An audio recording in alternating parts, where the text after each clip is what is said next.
Welcome to your CA inter costing. अभी सबसे पहले कॉस्टिंग इस इसका पेपर पैटर्न क्या है, ये सब्जेक्ट क्या है, थ्योरी है, प्रैक्टिकल है, एग्जैक्टली क्या है।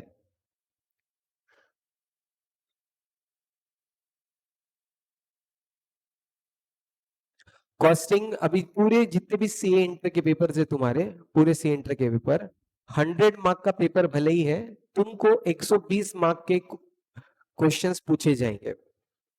120 मार्क के तुमको क्वेश्चंस पूछे जाएंगे। बेसिकली एक क्वेश्चन तुमको एक्स्ट्रा होगा। फिर वो मतलब अकाउंट्स हो, कॉस्टिंग हो, कुछ भी हो, हर एक इसमें एक क्वेश्चन एक्स्ट्रा रहेगा। तुमको वो एडिशनल फॉर सिलेक्शन के लिए रहेगा। तो क्वेश्चन नंबर 1 जो होता है तुम्हारे कॉस्टिंग के अंदर, क्वेश्चन नंबर 1 जनरली कंपलसरी होता है। हर चैप्टर मतलब हर एक इसमें तुमको एक कंपलसरी क्वेश्चन है जो तुमको 20 मार्क को पूछा जाएगा। 5 मार्क के 4 क्वेश्चंस, 5 मार्क के 4 क्वेश्चंस बेसिकली तुमको रहेंगे। 20 मार्क का ये कंपलसरी क्वेश्चन रहेगा, इसमें कोई तुमको नहीं। क्वेश्चन नंबर 2 से लेके आगे, क्वेश्चन नंबर 2 में ए बी रहेगा, क्वेश्चन नंबर 3 ए बी।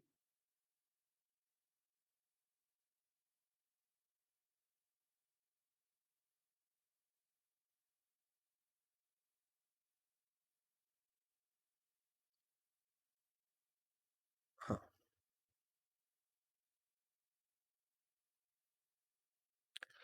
तो क्वेश्चन नंबर 1 के बाद सभी क्वेश्चन नंबर 2 3 4 एंड 5 ये सब तुमको 20 मार्क के रहेंगे। और हर एक क्वेश्चन 10-10 मार्क का रहेगा। तो इस तरीके से तुम्हारे 100 मार्क कवर हो जाएंगे। क्वेश्चन नंबर 6 है जो कंपलसरी तुम्हारी थियरी रहेगा, क्वेश्चन नंबर 6। और ये तुमको 5 मार्क के लिए 4 क्वेश्चंस रहेंगे, 5 मार्क के लिए 4। और उसमें तुमको 5 ऑप्शंस दिए रहेंगे, 5 में से एनी 4 तुमको अटेम्प्ट करने हैं। तो बेसिकली देखा जाए तो तुम्हारा पेपर 125 मार्क का होता है, जिसमें से तुमको 100 मार्क का लिखना है।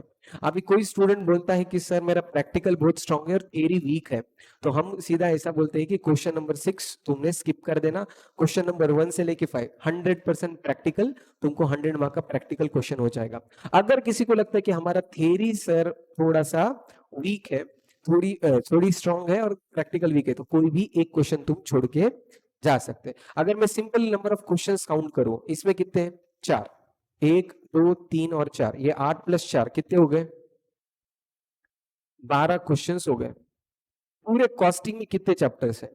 पूरे कॉस्टिंग में तुमको ये +5 भी ऐड करेंगे, थ्योरी क्वेश्चंस टोटल हो गए 17 क्वेश्चंस। जो पूरा कॉस्टिंग है, कॉस्टिंग के अंदर टोटल नंबर ऑफ चैप्टर है 15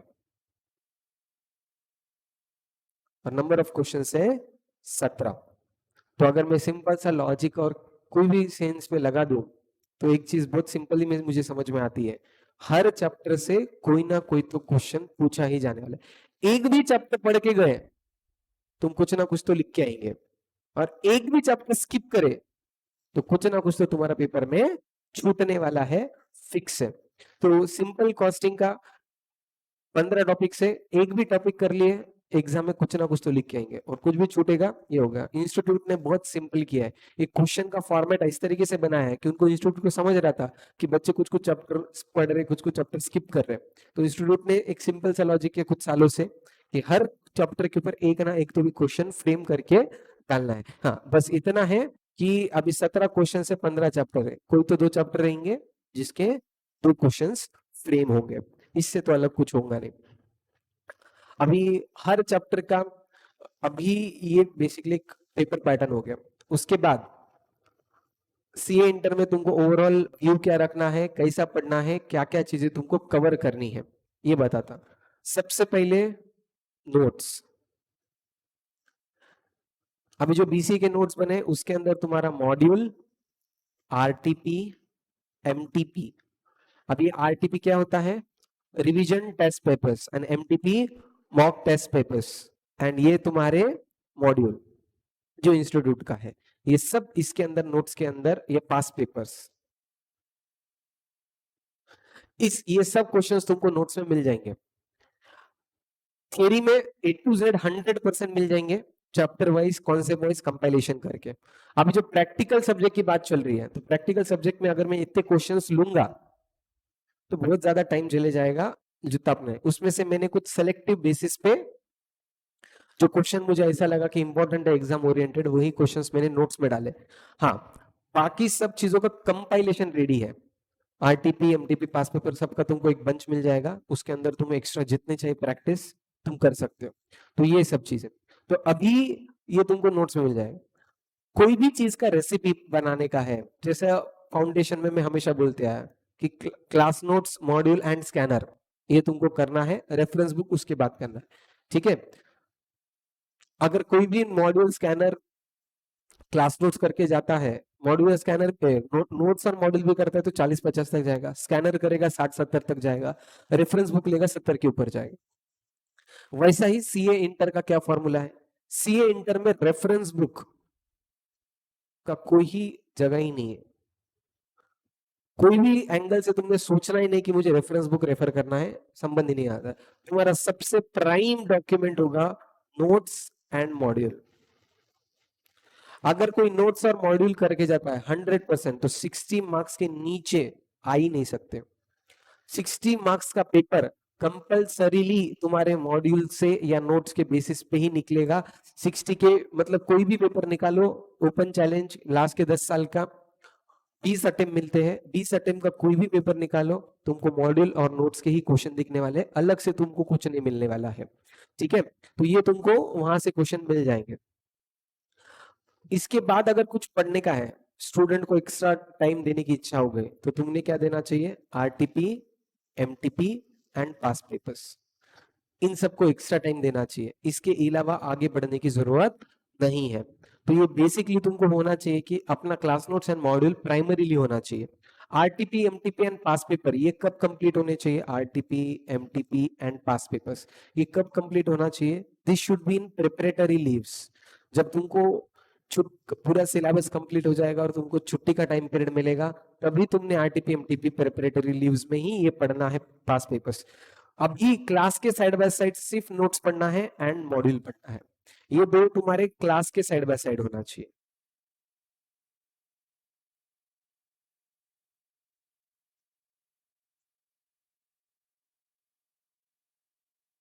ये तुम्हारा अलोंग विद द क्लास होना चाहिए।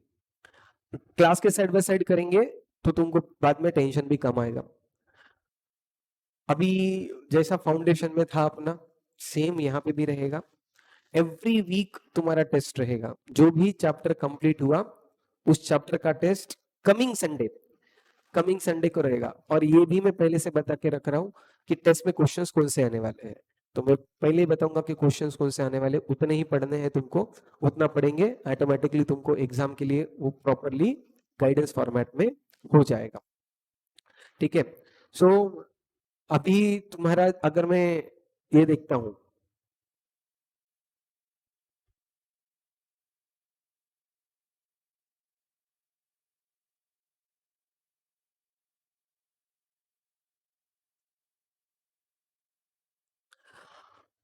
सबने सुना है कि न्यू स्कीम ऑफ एजुकेशन आ रहा, कुछ तो कंफ्यूजन है।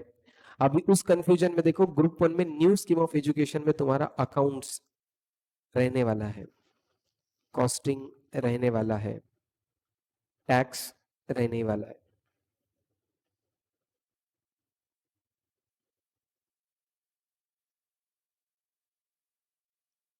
नाउ अकाउंट्स जो सीए इंटर में था ऑलरेडी न्यू स्कीम में है।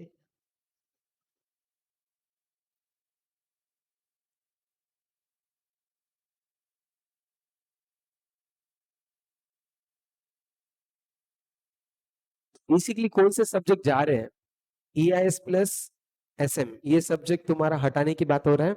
हटाने की जगह वो तुमको आईटीटी ओरिएंटेशन के जैसा इंस्टीट्यूट तुमको रिकॉर्डेड लेक्चर्स देगी। जब तुम इंटर पास हो जाएंगे तुमको एक रिकॉर्डेड लेक्चर देगी और तुमको बोलना है कि ये तुमको कंप्लीट करना है, देख के कंप्लीट करना है। इंस्टीट्यूट का मानना ये है कि रादर देन ये पेपर फॉर्मेट में कवर करना, बच्चों को नॉलेज देना इतना ही इनफ है। तो ईआईएस एंड एसएम के तुमको वीडियोस मिलने वाले हैं, वीडियोस तुमको देखने के, वो टारगेट तुमको दिया जाएगा कंप्लीट करने के लिए। एंड एडवांस अकाउंट जो एक्चुअली सब्जेक्ट कट रहा है ऐसा बोल रहे, विच इज एक्चुअली अकाउंट्स के अंदर इंक्लूड होने वाला है। इंस्टीट्यूट कभी कुछ नहीं कम करते, सिर्फ तुमको इधर उधर करके देगी। तो एडवांस अकाउंट तुम्हारा माइनस नहीं हो रहा, वो अकाउंट्स में मर्ज हो रहा। और EISSM भी कटना नहीं है, वो सिर्फ तुमको आर्टिकलशिप टाइम पीरियड में देखने को बोलने वाला है कि रोज 1 घंटा तुमको देखना पड़ेगा वो वीडियो। तो ऐसा कुछ तो करने वाली है EISSM के साथ। कुछ भी हो जाए, अकाउंट्स कॉस्टिंग कम तो होने से रहा। अब यहाँ पे सिलेबस तो शुरू कर देने वाले हैं टोटलिटी पे। अगर new scheme of education applicable हो जाता है, new scheme of education suppose applicable हो जाता है, एक आधा चैप्टर आगे पीछे होगा, पूरा सिलेबस इधर उधर नहीं होता है, कॉन्सेप्ट तो तेज रहने वाले हैं। We can not wait for the institute के कि कोई नई स्कीम आएगा, मॉड्यूल आएंगे, क्या होगा, कुछ नहीं होगा। बेसिक जितने भी चैप्टर्स है वो सब सेम रहने वाले हैं, तो वो सब तो डरने की जरूरत नहीं है। अपन चैप्टर भी ऐसे शुरू कर रहे हैं जिसके सिवा कॉस्टिंग कंप्लीट हो ही नहीं सकता, तो अपन बेसिक से ही कॉस्टिंग शुरू करने वाले। तो सबसे पहले न्यू स्कीम ऑफ एजुकेशन के बारे में जो भी डर था वो पहले हटा दो दिमाग से। दूसरा तुम्हारे, हाँ क्या बोलते हैं,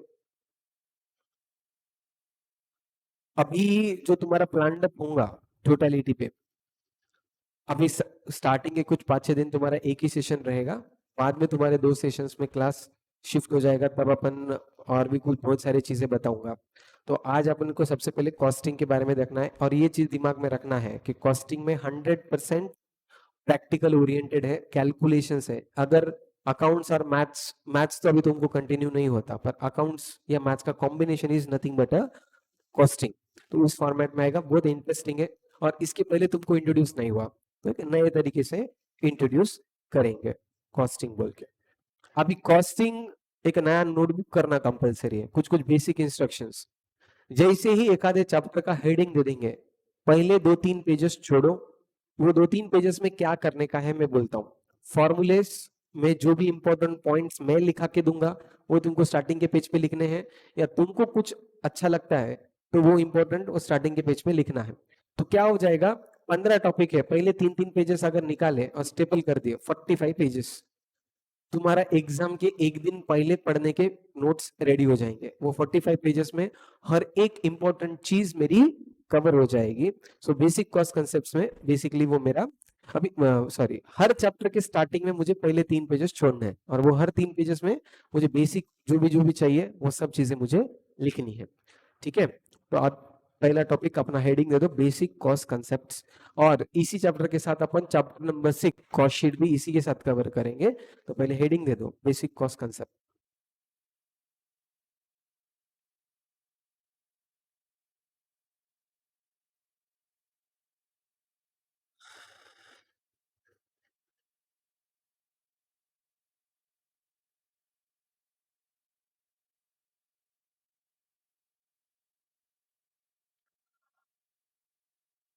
ओके, तो अभी कॉस्टिंग एग्जैक्टली क्या है?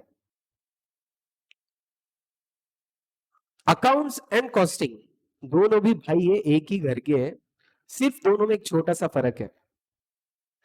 अभी एक आधा खून हो गया, उसके बाद पुलिस ऑफिसर आता है, पुलिस ऑफिसर चेकिंग करता है, जिस बॉडी का मतलब जिस आदमी का खून हुआ है उस बॉडी के साथ क्या किया जाता है, एक टर्म तुमने सुना वाला है, इन्वेस्टिगेशन के टाइम सबसे पहले क्या करते हैं, पोस्टमार्टम रिपोर्ट निकालते हैं।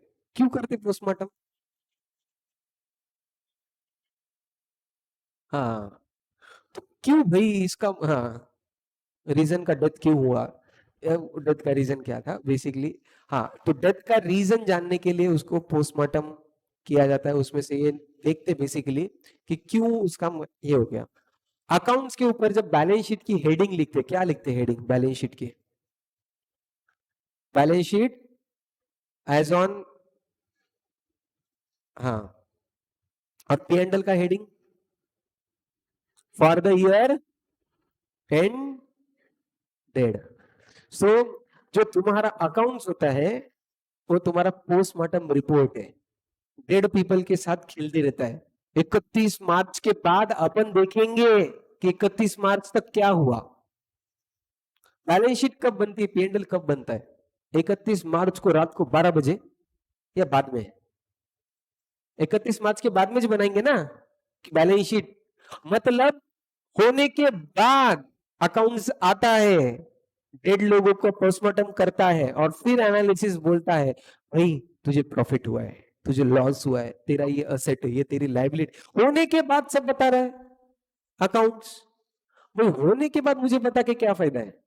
मुझे कब पता होना चाहिए? होने के पहले बता भाई कि प्रॉफिट है, लॉस है, क्या है एग्जैक्टली exactly। तो ये होने के पहले मुझे पता, होने के पहले कौन बताएगा? कॉस्टिंग। तो कॉस्टिंग एनालिसिस के काम आएगा। बेसिकली मैं कॉस्टिंग इसके लिए यूज करूंगा कि आगे जाके बिजनेस में मुझे प्रॉफिट होने वाला है, लॉस होने वाला है, डिसीजन मेकिंग के लिए काम आएगा। तो कॉस्टिंग अकाउंट्स का डिफरेंस क्या है? अकाउंट्स होने के बाद आएगा, कॉस्टिंग होने के पहले आएगा। दूसरी चीज, अकाउंट्स करते क्यों है तुम? जानने के लिए परफॉर्मेंस कैसा था। होने के बाद मैं क्या करूं? होने के पहले बता।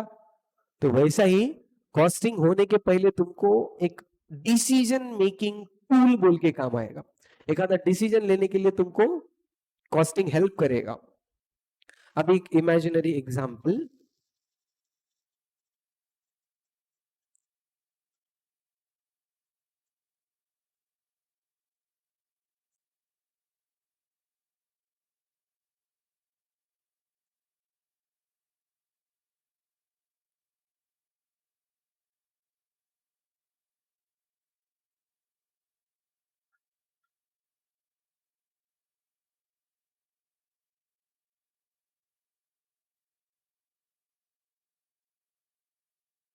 टोटल सेल्स कितना हो जाएगा? 600, प्रॉफिट 80। अब मुझे बताओ अकाउंट के हिसाब से इतने बार तुमने बैलेंस शीट बनाया 11वीं 12वीं और फाउंडेशन में, कभी तो भी तुमको पी एंड एल के अंदर सेल्स का ब्रेकिंग मिला क्या कि इस प्रोडक्ट का ये इतना सेल है, उसका इतना सेल है? इमेजिनरी बीसीए की पी एंड एल और बैलेंस शीट तुमने देख लिए, हमारे सीए के पास गए, उसको बोले balance sheet P and L बता बीसीए की, और सपोज बीसीए का पी एंड एल देख लिए, तो पी एंड एल के अंदर सेल्स रहेगा कि नहीं? अब वो सेल्स के अंदर ऐसा सेल बताएंगे 11th का सेल इतना, 12वीं का सेल इतना, फाउंडेशन का इतना, इंटर का इतना, ऐसा सेल बताएगा क्या वो? तुम इतने बार बैलेंस शीट बनाए, पी एंड एल बनाए, कभी लिखे ऐसा सेल? तुमको सेल कैसा मिलता है? एक टोटल नंबर मिलेगा तुमको, पी एंड एल में क्या दिखेगा? 600 का, और ये 80। बेसिकली ये बिजनेस अराउंड कितना परसेंट कमा रहा है? परसेंट में निकालो। 13.33% आ रहा क्या? हाँ। तो 13.33% ऑलमोस्ट ये बिजनेस कमा रहा है, ये बिजनेस की मार्जिन 13.33% पे है। अकाउंट्स में तुमको दिखेगा ये पार्ट,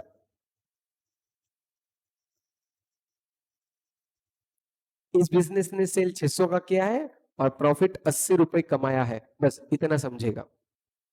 ओके, अगर मैं तुमको ये बाजू वाला बताऊं तो तुम क्या डिसीजन लेंगे? क्या लगता तुमको क्या करना चाहिए? ये बाजू वाला भी सेल बताया, तुम अगर इस बिजनेस के ओनर है तो तुम क्या करेंगे? चुप बैठेंगे? कुछ तो करेंगे कि नहीं ऐसे सिचुएशन में?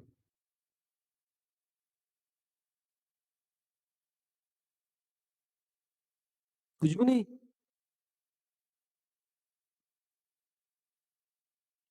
और धंधा पानी डुबा देंगे यार तुम तो ऐसा करके। हाँ, अगर मैं इस बिजनेस का मालिक होता तो ये बी का सेल बंद कर देता। क्या होगा अगर बी का सेल बंद कर दिया तो? सेल कितना हो जाएगा? 400, धंधा पानी कम, 400 का सेल, और प्रॉफिट मार्जिन कितना?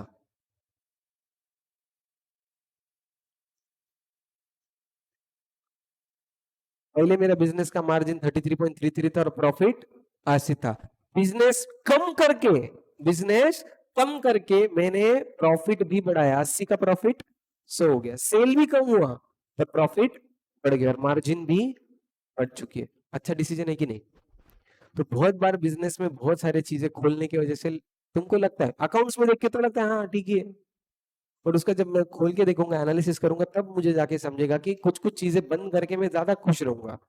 क्यों भाई रख के मैं इसको चालू रख के मुझे क्या मिलने वाला है। ऐसे एक दो एग्जांपल रियल लाइफ वाले सोचेंगे कि ये कंपनी में ये मिलता था सर, ये बंद हो गया, ऐसा कुछ तुमको पता है? अभी मैं इसके पहले मैं बताता हूँ। आइशर मोटर्स, ये नाम की कंपनी है जो बुलेट गाड़ी बनाती है। तो बुलेट गाड़ी की आइशर मोटर्स, आइशर मोटर 2000 के पहले उसके फिलहाल का जो है उसके पप्पा, बड़े पप्पा, दादाजी ये चलाते थे। उनके अंडर 100 कंपनीज थे। आइशर मोटर के अंदर कितने कंपनी थे? आइशर ग्रुप के अंदर 100 कंपनीज थे। अलग अलग इरिगेशन कंपनी में थे, रोड ट्रांसपोर्ट, ये वो ये सब आया। उसका जब बच्चा बिजनेस में आया, सबसे पहले उसने क्या किया? एक एक कंपनी करके बंद करना शुरू कर दिया। 100 कंपनीज को कट डाउन करके उसने सिर्फ 9 कंपनी रखी। और आज के तारीख में सिर्फ 3 कंपनी है। दादाजी गालियां देते रहेंगे ना इसको, हमने 100 कंपनियां बनाए, बच्चे ने सिर्फ 3 कंपनियां रखे, 97 बंद कर दिए। नहीं, उसने 3 ही कंपनी रखी, पर 3 कौन से रखे? जो बेस्ट है। उसका मार्केट कैपिटल 2000 और आज का अगर मैं कंपेयर करता हूं, कितना परसेंट नहीं, टाइम्स की बात कर रहा हूं, 200 गुना बढ़ चुका है। That is the effectiveness. एखादी चीज तुम ज्यादा कर रहे हो, बहुत ज्यादा कुछ है, इसका मतलब तुम अच्छा कर रहे हो जरूरी नहीं है। जो अनइम्पोर्टेंट है सब कट कर दो, तो जो सिर्फ इंपॉर्टेंट है वही रखो, तुम्हारा बिजनेस का ग्रोथ बढ़ जाएगा। और ये एनालिसिस अकाउंट्स में मिलेगा क्या मुझे? अकाउंट्स में तो मुझे सब्जेक्ट प्रोडक्ट वाइज तो पता ही नहीं है सेल, ये किस में समझेगा? कॉस्टिंग में। कॉस्टिंग का ये काम है, प्रोडक्ट वाइज में एनालिसिस कर सकता हूं, और उसकी वजह से मैं डिसीजन मेकिंग, क्या डिसीजन लिया मैंने?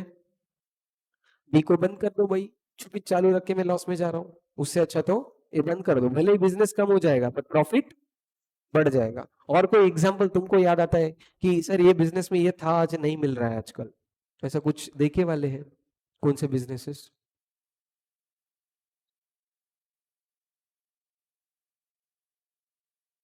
सोचो सोचो, एक तो एग्जांपल 100% मिलना चाहिए।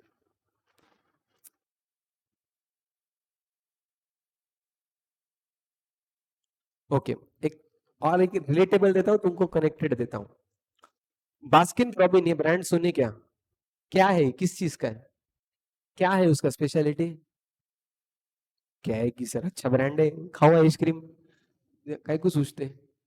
बास्किन रॉबिन का लोगो को देख के उसका एक ये भी आता है, क्या है उसके लोगो में खासियत? एक, हाँ तो उससे क्या होता है? हाँ, नहीं, एक मिनट, ये बास्किन रॉबिन का लोगो है, B&R 31। बास्किन रॉबिन सिर्फ 31 फ्लेवर की आइसक्रीम बेचता है, 32nd फ्लेवर का आइसक्रीम ही नहीं बेचता। अगर उसके शॉप में गए तो तुमको कितने आइसक्रीम के फ्लेवर मिलेंगे? सिर्फ 31 फ्लेवर्स ही मिलेंगे, इसके अलावा एक्स्ट्रा एक भी नहीं मिलेगा। अगर तुम सपोज क्रीमस्टोन में गए, क्रीमस्टोन में आइसक्रीम कितने हैं? बहुत सारे, 31 है क्या? नहीं है। क्या लगता है, अगर सपोज क्रीमस्टोन में गए, इमेजिनरी, मुझे नहीं पता, 60 फ्लेवर है, ऐसा पकड़ के चलते, 60 फ्लेवर है, 60 के 60 चलते? नहीं, फिर कोई कोई नहीं चलते। ओके, हाँ, तो कुछ कुछ फ्लेवर बहुत ज्यादा चलेंगे और कुछ कुछ बिल्कुल भी नहीं चलते। बट प्रॉब्लम क्या है फिर उसकी वजह से? बीइंग मेनू कार्ड में वो आइटम लिखा है, इसके वजह से क्रीमस्टोन को क्या करना पड़ेगा? वो आइसक्रीम स्टॉक में रखना पड़ेगा कि नहीं? उसका सेल कम हो जाएगा। अभी एक मैं बोलता हूँ, और गलती से भी ट्राई नहीं करना, ऐसा एक फ्लेवर में बोल रहा हूँ, हेजलनेट बोल के एक वहां पे एक आता, इतना बकवास फ्लेवर है। मैं सिर्फ इसके लिए लिया क्योंकि दिनेश सर की पार्टी थी और वो महंगा था, सो इसीलिए मैं वो लिया था। चॉकलेट हेजलनेट बोल के वो फ्लेवर है, इतना बकवास, ऐसा लग रहा है कि मतलब 3 दिन फ्रिज के बाहर रखा है और वो सलगड़ गया है, ऐसा ऐसा कुछ, तो ऐसा बकवास सा स्मेल भी आ रहा था। मैं बोला ये भाई पुराना है, बोले नहीं सर ये फ्लेवर है। मतलब पुराना फ्लेवर कौन खाएगा भाई? तो बेसिकली मैं उसको देखा भी, उसका जो बॉक्स है उसका कभी आइसक्रीम खत्म ही नहीं होता है, उधर का उधर ही टंगा है। वेस्टेज तो ज्यादा बढ़े। तो बास्किन रॉबिन ने दिमाग क्या लगाया, कम फ्लेवर रखो पर ऐसे रखो जो 100% चलते हैं। ठीक है, तो ऐसे ही फ्लेवर रखो, तो तुम तुम्हारी क्वांटिटी कम करो, इफेक्टिवनेस बढ़ाओ। काम अच्छा हो जाएगा। Okay, Samsung company versus Apple को कंपेयर करते हैं। सैमसंग कंपनी और एप्पल कंपनी में अदर देन मोबाइल्स के सिवा और कुछ अलग दिखता है सैमसंग कंपनी और मोबाइल कंपनी में? क्या सैमसंग क्या करता है, कितने मोबाइल लॉन्च करता है? गांव भर के तुम बोलो, तुम 10,000 के नीचे सैमसंग का फोन मिलता है क्या? मेरा पहला क्वेश्चन। 20,000 के नीचे, 30,000 के नीचे, 40, 50, 60, 70, कब तक? 1,20,000 तक तुमको सैमसंग के फोन मिलेंगे और हर रेंज में मिलेंगे। तुम बोलो दो कैमरा चाहिए, तीन कैमरा चाहिए, चार चाहिए, पांच चाहिए, बोलो भाई छह चाहिए, छह कैमरा भी रेडी है। दो सामने चार पीछे छह, हाँ ले, छह कैमरा, छह कैमरे का भी फोन रेडी है। बड़ा चाहिए, हाँ भाई फोल्डेबल है, ले। तुम जो बोलेंगे हर फीचर हर कॉम्बिनेशन के सैमसंग बेचता है। एप्पल क्या करता है? साल में सिर्फ दो फोन, एक या दो ही फोन लॉन्च करेगा, प्रो एंड नॉर्मल वाला, 13, 13 प्रो, अभी आएगा 14, 14 प्रो। उसमें साइजेस चेंज करता है, पर रहते दो ही फोन है, ठीक है। बेसिकली दो ही फोन लॉन्च करता है आईफोन हर साल, वो भी एक ही। बेसिकली उसमें सिर्फ थोड़े बहुत फीचर्स इधर उधर, तो दो फोन पकड़ लेते हैं अपन, तो दो फोन लॉन्च करता है। वन प्लस सिर्फ दो रेंज के फोन लॉन्च करता है, 10 या नॉर्ड, ऐसा भी उसने नॉर्ड नया कॉन्सेप्ट शुरू किया, पर उसके पहले तो सिर्फ 1, 2, 3, 4, 5, 6, 7, 8 ऐसा हर साल एक ही फोन लॉन्च करता था। तो इससे क्या होता है? हाँ हाँ, क्या होता है कि एक आधा मोबाइल खराब हो गया तो उसकी सर्विसिंग करना बहुत इजी है। क्यों? क्योंकि स्पेयर पार्ट्स मुझे बहुत सारे मोबाइल के नहीं मेंटेन करने। सैमसंग के अगर कंपनी के रिपेयर शॉप में गए तो क्या करना पड़ेगा उसको? हर टाइप के मोबाइल का हर एक का स्पेयर पार्ट रखना पड़ेगा कि नहीं? एप्पल एंड वन प्लस को क्या करना है? लिमिटेड। आज के तारीख में अगर आईफोन वन प्लस को रखने का चाहिए तो कितने स्पेयर पार्ट रखने? मैक्सिमम 10 फोन की स्पेयर पार्ट रखने, और सैमसंग को इस साल के ही 10 रखने पड़ेंगे। इसकी वजह से क्या होगा? अगर मेरा फोन सैमसंग का 4 साल पुराना है और मैं आज में सर्विस सेंटर गया तो क्या बोलेंगे? इसका स्पेयर पार्ट नहीं है, अवेलेबल नहीं हो रहा। तो कस्टमर सेटिस्फाइड है क्या? और वही मैं अगर वन प्लस के गया, हाँ, 5 साल पुराना भी मैं मॉडल लेके गया तो उसके पास स्पेयर पार्ट पड़ा है, क्योंकि उसको रखना कितना है, 10 तो फोन का रखने का है। इफेक्टिवनेस बढ़ जाता है। सो ये बेसिकली मैं कॉस्टिंग के साथ कर सकता हूँ। तो ये एनालिसिस है, कॉस्टिंग में मैं एनालिसिस कर सकता हूँ, जो कि कॉस्टिंग में नहीं कर सकता। अभी elements of costing, okay. Human कितने एलिमेंट से बना है? अपने शास्त्रों में लिखा है कुछ तो, 5। कौन से 5 एलिमेंट है? कभी सीरियल नहीं देखे हैं भगवान के? हाँ, फायर अग्नि, वायु, जल, आकाश, और एक तत्व है। हो गए 4 ही। धरती, मेन मरने के बाद किधर गाड़ेंगे तुमको?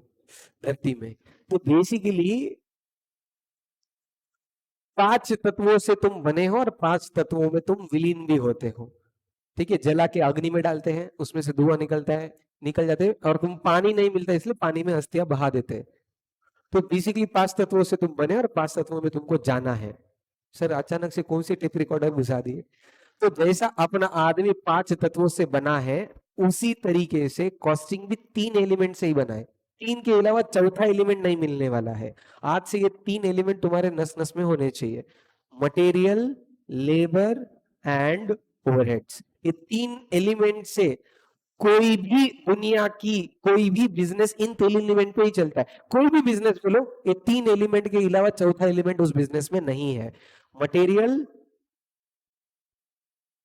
Labour, overheads. सर ये ओवरहेड क्या है नया? अभी जैसा हर सब्जेक्ट अपने अपने कुछ लैंग्वेज लेके आता है, तो कॉस्टिंग भी अपनी लैंग्वेज लेके आएगा। अभी ओवरहेड नया वर्ड तुम्हारे लिए है, बट ओवरहेड का मतलब होता है expense. Material, labour and overheads, in 3 element से ही कोई भी बिजनेस चलेगा। चलो एग्जांपल लेंगे, कोई भी बिजनेस तुम्हारे सामने बीसीए खड़ा है, तुमको उसके सिवा कुछ पहला दिखता नहीं। बीसीए में सबसे इंपॉर्टेंट क्या है? Faculty, labour. तुमको नोट्स, मटेरियल, पढ़ने के लिए हॉल, हॉल के लिए रेंट, एक्सपेंसेस, खत्म हो गया, BCA ready, material level overhead. बोलो दूसरा कोई भी बिजनेस बोलो जिसमें इन तीनों के अपन में फिट करके बताऊंगा कि ये तीन के अलावा चौथा एलिमेंट नहीं आता। बोलो बोलो एक आधा एग्जाम्पल। कैफे, कैफे में सबसे इंपॉर्टेंट क्या है? कॉफी। उसके सिवा पेस्ट्री इन कॉफी वो क्या है? मटेरियल। उसको बनाने के लिए शेफ चाहिए और सर्व करने के लिए शेफ चाहिए, लेबर। और उसके लिए तुमको चाहिए कैफे का लाइटिंग, इंटीरियर और ये सब, उसके लिए एक्सपेंस। खत्म हो गया, उसके सिवा बचा ही नहीं कुछ उसमें। Material, labour, overhead. कोई भी बिजनेस खोलो इन तीन एलिमेंट के अलावा वो बनेगा ही नहीं, कोई भी। सर सीए का ऑफिस, सीए के ऑफिस में क्या चाहिए? मेन सीए खुद चाहिए ना, क्या देगा? लेबर। मटेरियल क्या चाहिए सर? भाई तुम जब तक मतलब रिपोर्ट्स नहीं बनाएंगे, सीए की सबसे इंपॉर्टेंट क्या है? साइन। किस पे मारेंगे? डॉक्यूमेंट पे। तो document are most material format. Labour, overhead, CA का ऑफिस तो लगेगा, हवा में तो करेंगे नहीं, ओवरहेड हो गया। सीए का ऑफिस भी इन तीन एलिमेंट से बनेगा। कोई भी चीज देखो दुनिया में, तुमको मटेरियल, लेबर, ओवरहेड के अलावा, दुनिया में नहीं, बिजनेस वर्ल्ड में तुमको ये तीन लगेंगे ही लगेंगे, इसके सिवा कोई भी बिजनेस चलेगा नहीं। तो मटेरियल, लेबर एंड ओवरहेड। तो उसमें का अपन पहले आएंगे मटेरियल पे। मटेरियल रहेंगे दो टाइप के, टू टाइप्स। कौन से? Direct, indirect. ओके, अब ये डायरेक्ट और इनडायरेक्ट मटेरियल क्या होता है? मटेरियल मैं जो बिजनेस में दे रहा हूं, तो वो मटेरियल डायरेक्ट है या इनडायरेक्ट है, कैसे समझना? अकाउंट्स के अंदर डायरेक्ट इनडायरेक्ट एक्सपेंसेस पढ़े? बोलो क्या डिफरेंस है डायरेक्ट मटेरियल और direct expense, indirect expense?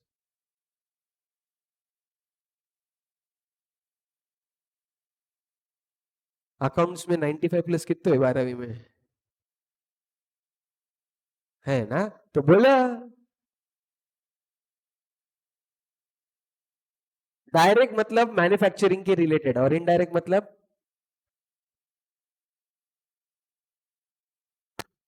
Manufacturing के रिलेटेड नहीं। तो मतलब बी से कुछ मैन्युफैक्चर नहीं कर रहा तो उसको कोई डायरेक्ट एक्सपेंस है ही नहीं।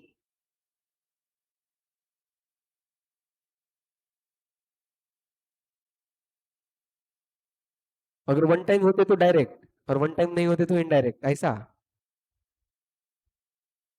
बैलेंस शीट में।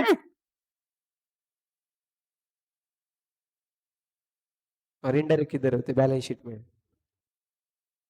कैसे डिसाइड करते किधर डालना है? गलती से मैंने एक आधा खर्चा पी एंड एल में लिख दिया, वो इनडायरेक्ट हो गया। डायरेक्ट है वो डायरेक्ट है। दिनेश सर खुदकुशी कर लेंगे अभी ऊपर ही छे। हाँ, कौन सा खर्चा डायरेक्ट, कौन सा इनडायरेक्ट? नहीं पर ये डायरेक्ट क्यों? सर हमको बताया गया ये डायरेक्ट है, तो हम डायरेक्ट मान लिए, हम क्वेश्चन नहीं पूछे, तुम भी हमको मत पूछो। प्रोडक्शन के रिलेटेड रहा तो डायरेक्ट, और प्रोडक्शन के रिलेटेड नहीं रहा तो इनडायरेक्ट। तो बीसीए प्रोडक्शन करता क्या कुछ? नहीं, तो बीसीए का हर एक खर्चा इनडायरेक्ट है, ऐसा बोलना है। बीसीए में डायरेक्ट खर्चा है ही नहीं।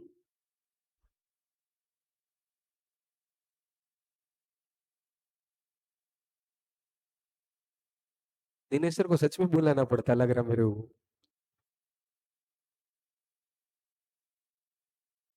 हाँ,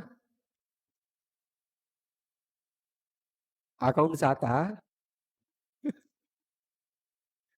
सर हमको पहले से बताया गया है कि ऊपर लिखने वाले डायरेक्ट, नीचे लिखने वाले इनडायरेक्ट। ऊपर क्या लिखना हमको याद है?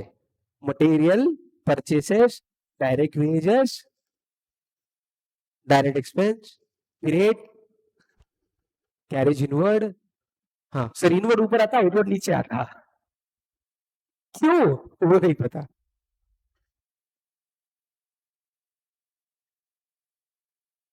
बिजनेस तक लाने के खर्चे, मतलब तुमको घर तक आने का खर्चा बीसीए का है।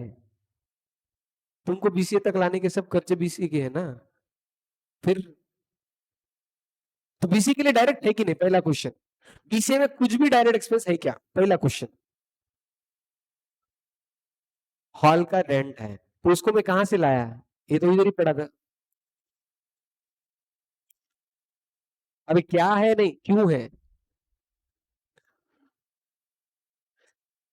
हाँ,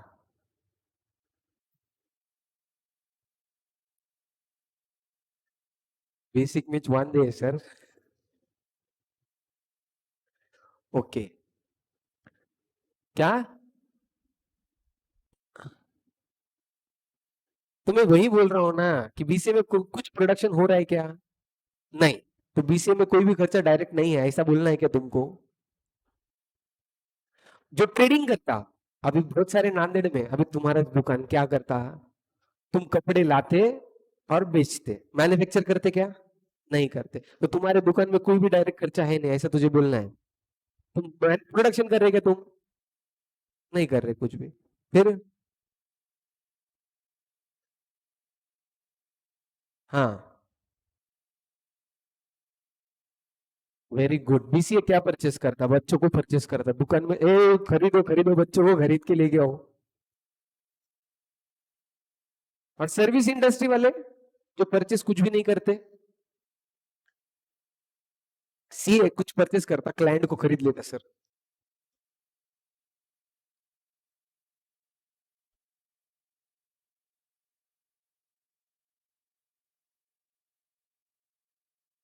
सर इज्जत से बता दो, छोड़ो हमारा जान चल जा रहा है। ओके, सिंपल सी बात है, जो बिजनेस की कोर एक्टिविटी है, उस एक्टिविटी के रिलेटेड सब खर्चे डायरेक्ट, और उस कोर एक्टिविटी की रिलेटेड नहीं है तो इनडायरेक्ट। अभी बीसीए के लिए कोर एक्टिविटी क्या है, बीसीए किस चीज के लिए, क्या काम है बीसीए का, टीचिंग। तो टीचिंग के रिलेटेड का जो खर्चा है वो क्या है, मेरे सिवा टीचिंग हो सकती क्या, नहीं।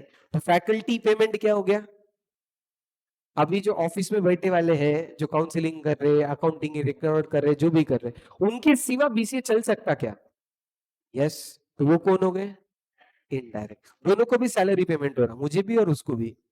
मेरी सैलरी डायरेक्ट और उसकी सैलरी इनडायरेक्ट। अभी तुम्हारा कपड़े का दुकान, कपड़े के दुकान में मेन काम क्या है, कपड़ा बेचना, तो कपड़ा क्या हो गया, डायरेक्ट।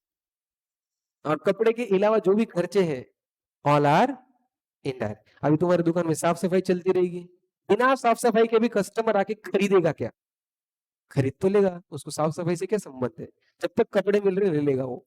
तो वो सब क्या हो गया, इनडायरेक्ट, बाकी सब डायरेक्ट। तो बिजनेस, प्रोडक्शन प्रोडक्शन दिमाग में डाल के रख दिए, प्रोडक्शन के अलावा तुमने क्या बोलना चाहिए, कोर एक्टिविटी। बिजनेस, जिस चीज के लिए बिजनेस पहचाना गया, उस चीज के रिलेटेड सभी खर्चे डायरेक्ट, तो बाकी सब इनडायरेक्ट। तो वैसा ही मटेरियल की भी दो है, डायरेक्ट इनडायरेक्ट। अभी मटेरियल डायरेक्ट कब माना जाएगा, जब वो मटेरियल कस्टमर तक जाता है, बिजनेस से कस्टमर तक जाता है, तो वो हो गया डायरेक्ट। और प्लस उसकी दूसरी कंडीशन भी है, कस्टमर तक जा रहा है पर उसकी वैल्यू बहुत ही चिंदी है, भले ही वो कस्टमर तक जा रहा है पर वैल्यू बहुत निग्लिजिबल है, इसकी वजह से वो इनडायरेक्ट कहलाता है। तुमको एक सिंपल से याद रखना है, यहां से कस्टमर तक गया क्या। अभी एक इमेजिनरी सिचुएशन, तुम्हारे कपड़े की दुकान में कपड़ा कस्टमर तक जा रहा है क्या, जा रहा है ना कि नहीं, तो कपड़ा क्या हो गया, डायरेक्ट मटेरियल। अभी दुकान की साफ सफाई के लिए उन्होंने कोलिन खरीदा, कांच पोछने के लिए। कोलिन मेटलिस्टिक दिख रहा है ना, मटेरियल है, कस्टमर लेके जाता है भाई कपड़े के साथ कोलिन थी, कोलिन लेके जाएगा क्या वो, नहीं, साफ सफाई के लिए रखा है वहां पे, तो वो क्या हो गया, इनडायरेक्ट मटेरियल।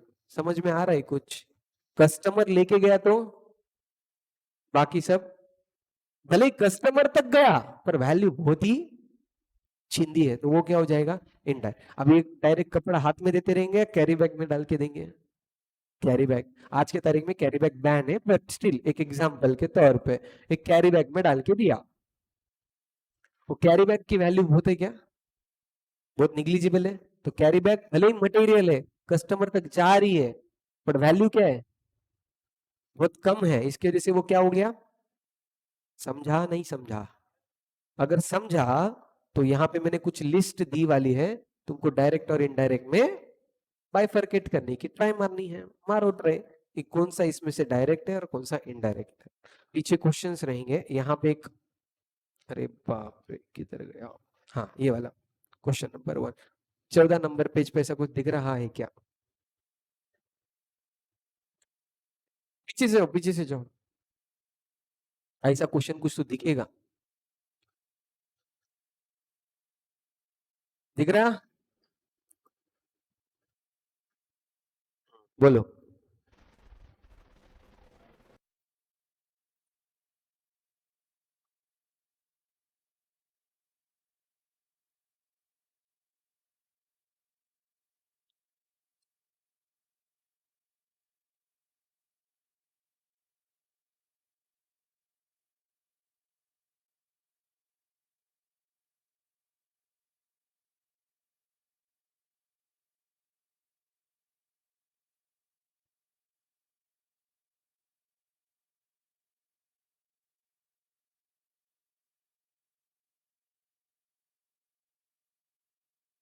सिर्फ डायरेक्ट इनडायरेक्ट सोचना है।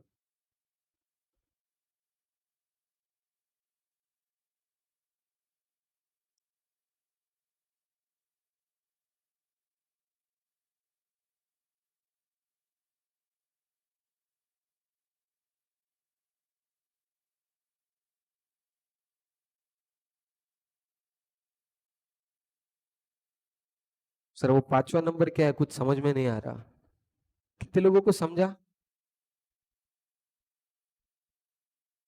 पढ़ो पढ़ो पढ़ो, करो करो।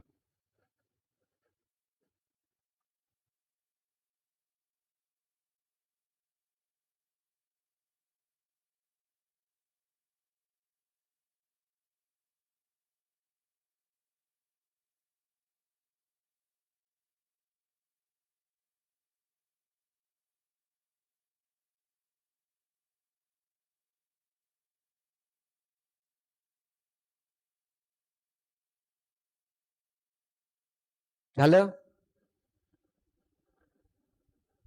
Okay, first, oil used for lubricating oil machine, direct, महान इंसान हो, इनडायरेक्ट? पहिलाच गलत।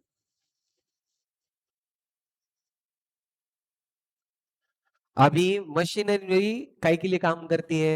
एखादा सपोज प्रोडक्ट बना रहे हैं, जेरोक्स मशीन, जेरोक्स मशीन का काम है जेरोक्स निकाल, जेरोक्स मशीन का वो ऊपर नीचे करना पड़ता, तो उधर स्क्रू रहेगा, तो उधर उसको तेल डालते हैं क्योंकि आवाज ना करे, तो वो डायरेक्ट है, कस्टमर तेल भी लेके जाता क्या वो?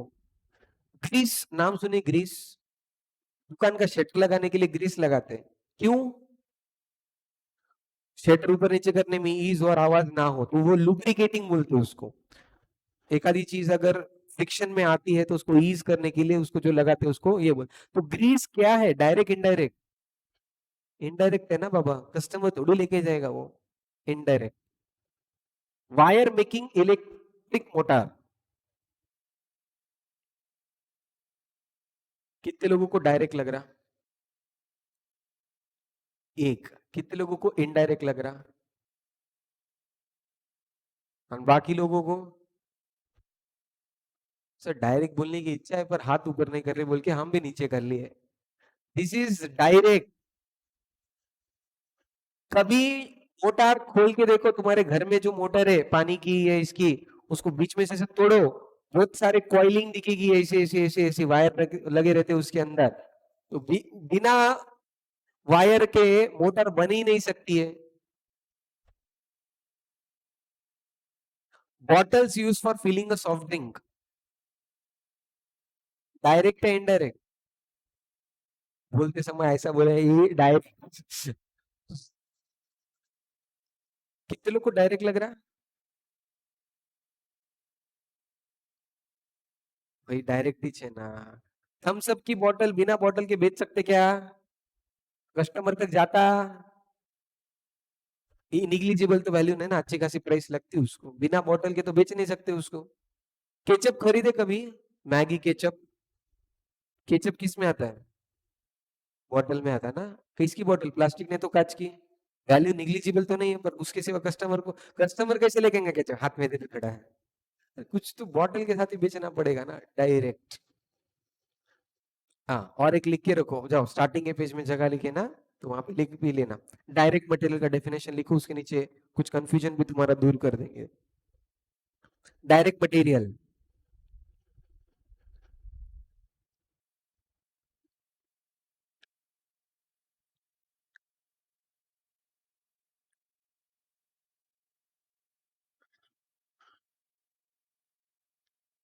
material which is part of core activity of business.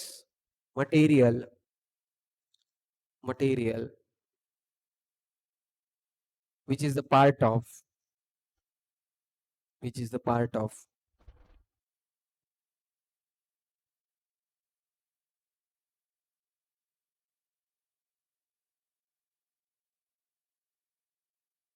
core activity of business, core activity of business।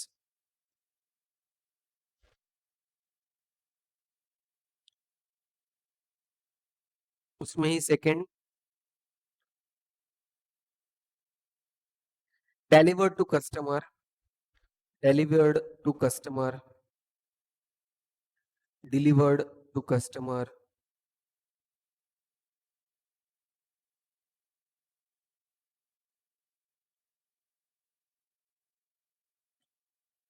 it also includes, उसके नीचे, it also includes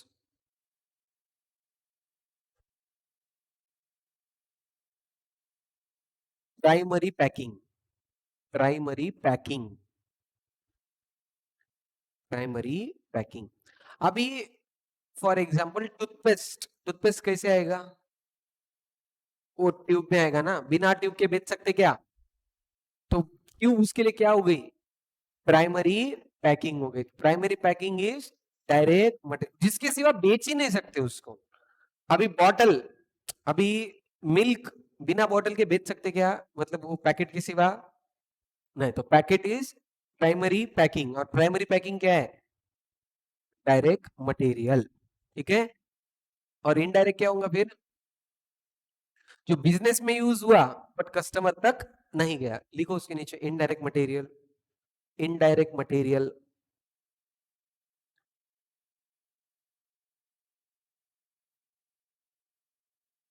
indirect material used in the business, used in the business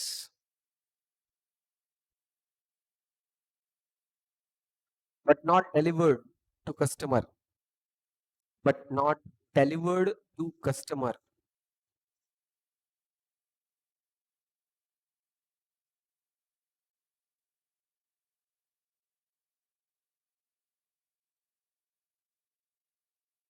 second क्या बोला था?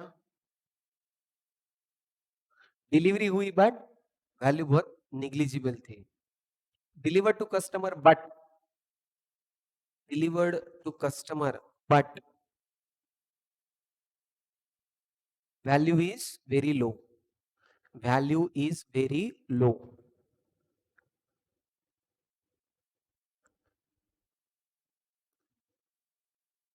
Okay, next fourth.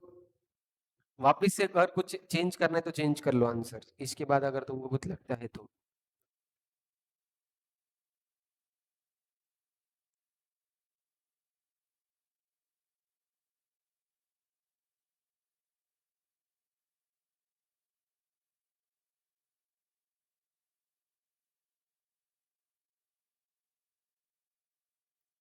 Okay, gunny bags used in filling sugar. Gunny bag मतलब जिसको अपन मराठी में पोत बोलते हैं, या तुम उसको क्या बोलते हैं मुझे नहीं पता। पोताज बोलते हैं, हाँ, पोता। तो पोता क्या है? डायरेक्ट या इनडायरेक्ट? क्यों? प्राइमरी पैकिंग, उसके सिवा शक्कर बेच सकते क्या? डायरेक्ट। और कस्टमर तक जाती है क्या? जो होलसेल में खरीदते हैं उनको पोते के साथ ही मिलता। Ingots used by foundry making costing. कुछ भी नहीं समझा सर। ओके, ज्वेलरी शॉप में ज्वेलरी बनती कैसे है? किसी को पता है? अपने नांदेड़ में ना ज्वेलरी शॉप के एरिया को एक नाम है, क्या नाम है? सराफा। और बहुत सारी जगह में सराफा जो वर्ड यूज होता, सराफे में ज्वेलरी शॉप भी होती है और कुछ कुछ ज्वेलरी शॉप के खुद के वर्कशॉप भी होते हैं।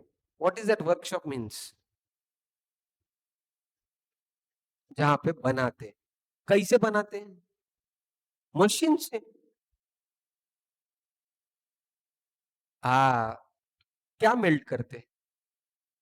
सोना। पक्का? सोने को मेल्ट करेंगे कारीगर, शेप देंगे और उसके ऊपर जो भी कारीगरी है वो करेंगे और उसके बाद वो नीचे आके उसको बेचेंगे। ऐसा ही होता ना?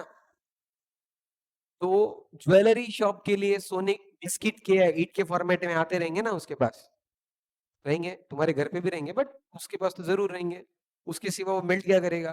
तो उसके लिए ज्वेलरी शॉप के लिए जो सोने की ईट है या सोने का बिस्किट है वो क्या कहला जाता है? अबे डायरेक्ट नहीं, इनगॉट। उसको इनगॉट बोलेंगे। इनगॉट मतलब बनाने के लिए जो चीज लगती है। अभी स्टील इंडस्ट्री है जो सपोज प्लेट्स बनाती है। प्लेट प्लेट बनाने के लिए स्टील तो लगेगा। अभी स्टील जमीन खोद के डायरेक्टली वैसा थोड़ी मिलता है, तो स्टील के रॉड आते हैं। ये लोग क्या करेंगे? उसको गर्म करके पिघलाएंगे। पिघलाने के बाद जो शेप रहती है उस शेप के अंदर डालेंगे, मोल्ड करके दे देंगे। तो स्टील के जो सलिया है या स्टील के जो बड़े बड़े ये है उसको क्या बोलेंगे? इनगॉट्स। अगर तुमको समझने में दिक्कत हो रही है तो ये देखो, ये है इनगॉट्स। समझे क्या?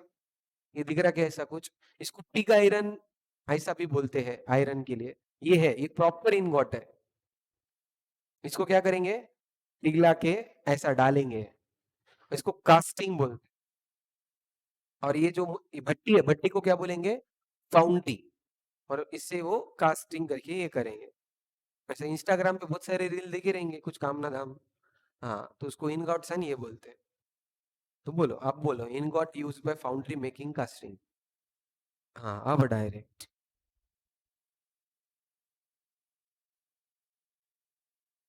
Cushions seat to be fixed in passenger car. Indirect. Indirect. तो तू कार खरीदती तो घर में कारपेट लगा के बैठती क्या? कुशन सीट से वो बिना सीट के कैसे बैठेंगे?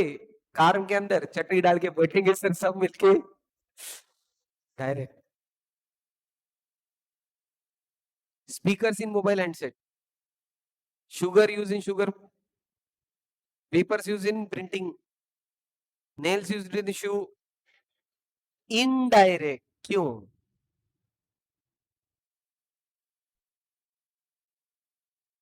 अरे, चिकट पट्टी की नहीं बात चल रही है। सोल को अगर चिपकाना है तो उसको तो नेल तो मारना पड़ता है, नेल निकालते नहीं, नेल रहते ही है। बट वो इतने कम वैल्यू के है, कस्टमर तक जा रहे पर नेल की वैल्यूज क्या है, इसकी वजह से वो indirect. Milk in making ice cream.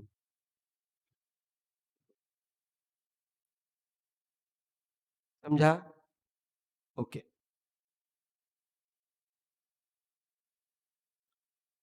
हाँ, कार्टन बॉक्स लिखो। कार्टन बॉक्स ऑफ कोलगेट या फिर पेस्ट।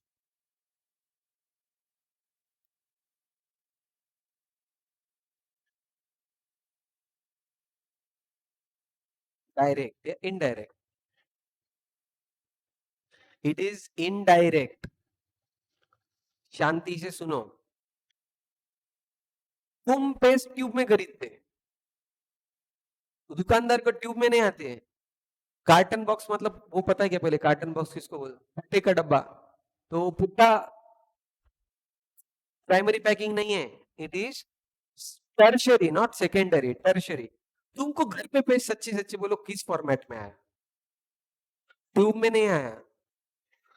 एक छोटा बॉक्स, बॉक्स के अंदर ट्यूब, उसके अंदर पेस्ट, और वो छोटे डब्बे कार्टन बॉक्स, बड़े डब्बे में, बड़ा डब्बा इनडायरेक्ट, अभी छोटे डब्बे की बात, tube direct, carton box indirect. अब वो डब्बा जो घर में तुम लाए,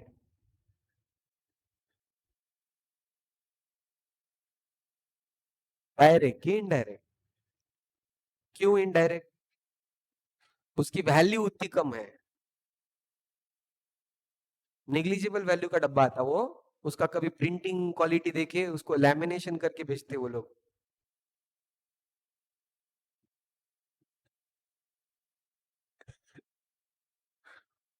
निग्लिजिबल वैल्यू किसको बोलते हैं? जब तुम किराना शॉप में जाते, शक्कर 1 किलो बोल के वो कागज के पुड़ी में बांध के देता, वो कागज की पुड़ी is in negligible value. Paste तुमको कागज के पीस के अंदर नहीं दिया वो। ओके, तो 3 टाइप की पैकिंग होती है, primary, secondary and tertiary. Primary is direct, tertiary is sec indirect, fix है। और सेकेंडरी तुमको जैसी इच्छा है वो तुम लिख सकते, कोई प्रॉब्लम नहीं। डायरेक्ट इनडायरेक्ट मन में है वो, अभी मेरे हिसाब से वो डायरेक्ट है, क्योंकि वैल्यू निग्लिजिबल नहीं है, अच्छी खासी होती है। एक फॉर एग्जाम्पल, फ्रूटी पिए, फ्रूटी एक ऐसे डब्बे में आती है कैसी, ओके, क्या लगता है वो? Direct indirect? डायरेक्ट। उसकी वैल्यू पता है? उसको एक पैकिंग को एक नाम है, घर पे जाके एक बार सर्च कर लेना, उसको बोलते हैं टेट्रा पैक, उसके ऊपर लिखा भी रहेगा, उसको टेट्रा पैकिंग बोलते हैं, जिसके ऊपर वो पैकिंग होता है और फ्रूटी उसके अंदर जाती है। वो 5 रुपए की फ्रूटी कभी भी है, 10 रुपए की, कितनी की थी पता नहीं, वो डब्बे के अंदर आती। फ्रूटी जो उसके अंदर है, उसका कॉस्ट है 1.6 रुपीज, और जो डब्बा है वो 3.5 रुपए का है। जो फ्रूटी कंपनी फ्रूटी नहीं बेचती, डब्बे बेचती है, डब्बा महंगा है, उसके अंदर का प्रोडक्ट सस्ता है, ठीक है? 20 रुपए के अंदर 60 रुपए का वो डब्बा है, और फ्रूटी अंदर 3.5 रुपए की है। क्या मजाक चल रहा है? हाँ, अमूल दूध, वो देखिएगा एक डब्बा था, अमूल दूध के अंदर दूध का और वो डब्बे का कॉस्ट एग्जैक्ट सेम। क्या कर सकते हैं अब? हाँ, तो निग्लिजिबल मत बोलो, इज्जत दो थोड़ी सी उसको। हाँ, हाँ, तो डायरेक्ट इनडायरेक्ट फर्क समझा? तो लेबर भी ऐसे ही रहेगा, डायरेक्ट इनडायरेक्ट। सर जो कस्टमर के साथ लेबर घर में वैसा नहीं, जो सर्विस बिजनेस के कोर एक्टिविटी से रिलेटेड है वो डायरेक्ट, और कोर एक्टिविटी से रिलेटेड नहीं है इनडायरेक्ट, ठीक है? अभी ठीक है ना, वो तुमको क्वेश्चन देंगे तो समझ में आ जाएगा, तो नोटबुक में लिखो पहले तो, direct labour, indirect labour.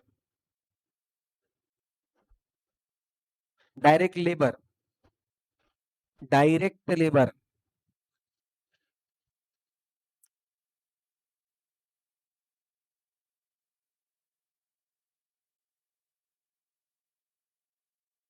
Related to core activity of business.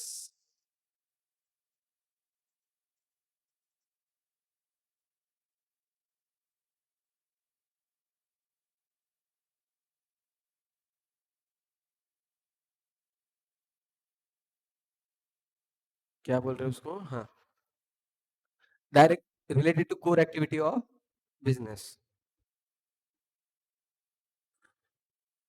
और इनडायरेक्ट में लिखो not related to business, not related to business,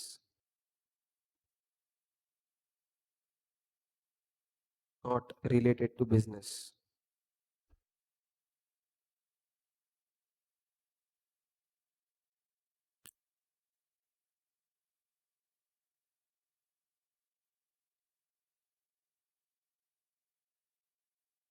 okay,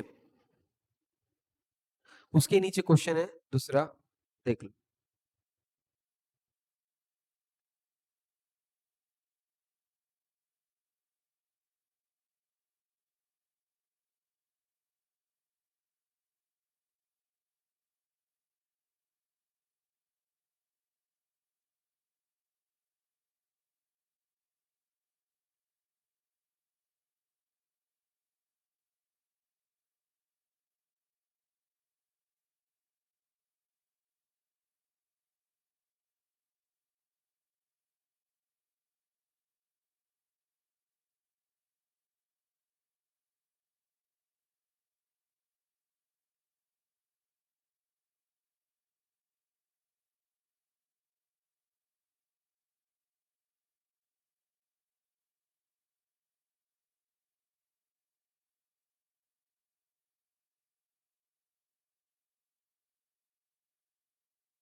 हो गया?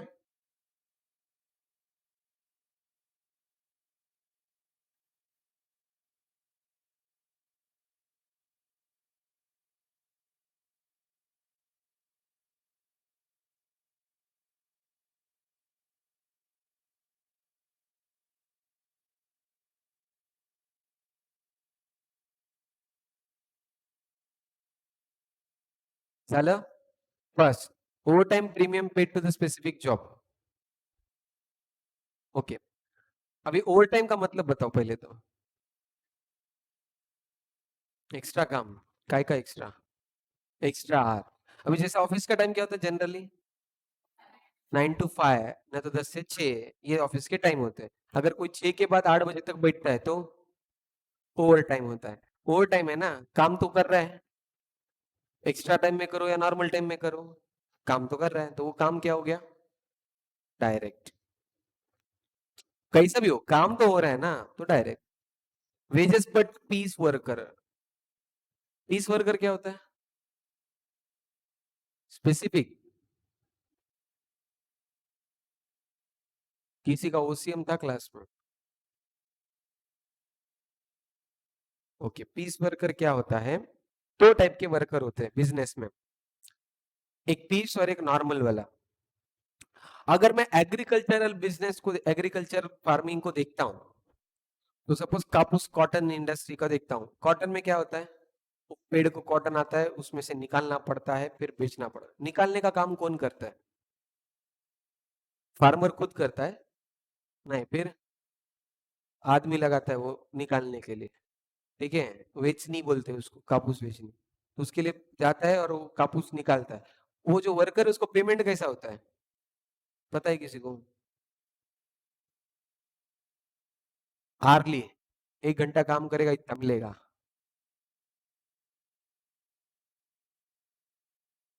ओके. 1 एकड़ का निकाल के दिया तेरे को इतना मिलेगा ऐसा?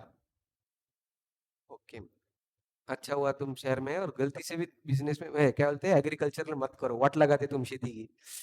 तो किलो के हिसाब से रहता है. तुम जितना किलो निकाले, ऑब्वियसली ज्यादा मेहनत करेगा, ज्यादा किलो निकालेगा, ज्यादा किलो मिलेगा, पेमेंट ज्यादा मिलेगा. 1 घंटे का अगर तुम गांव के आदमी को बोले ना 1 घंटे का इतना पेमेंट, सर के ऊपर नाचेंगे पर काम नहीं करेंगे.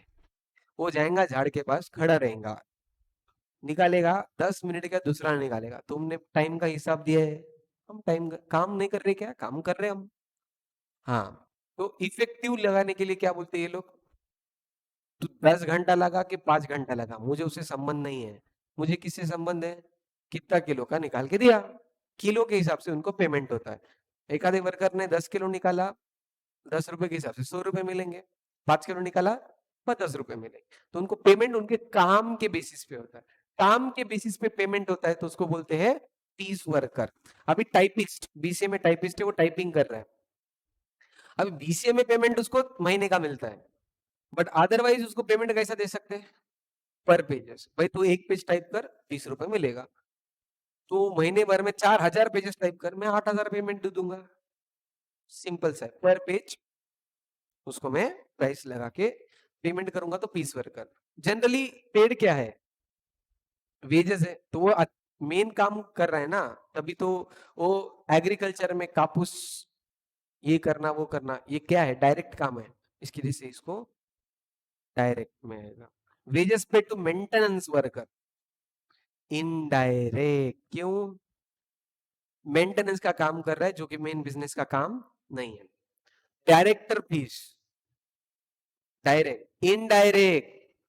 डायरेक्टर कुछ काम ना धाम, वो बिजनेस को संभाल रहा है. बिजनेस दूसरा कुछ और का है. तो ये याद रखो, बहुत लोगों को कंफ्यूजन होगा. डायरेक्टर फीस डायरेक्ट लगेगी, it is indirect. Director main factory में जाके काम नहीं कर रहा है, फैक्ट्री कैसे चलानी उसका डिसीजन ले रहा है. तो फैक्ट्री में जो काम करता है वही डायरेक्ट, बाकी सब इनडायरेक्ट. सेल्स कमीशन इनडायरेक्ट, ये कुछ मैन्युफैक्चरिंग का काम नहीं कर रहे. Salaries paid to sweeper indirect, ये मेन काम नहीं है. डायरेक्ट इनडायरेक्ट समझा? पक्का? चलेगा. आज के लिए इतना ही. We will stop it here for the day.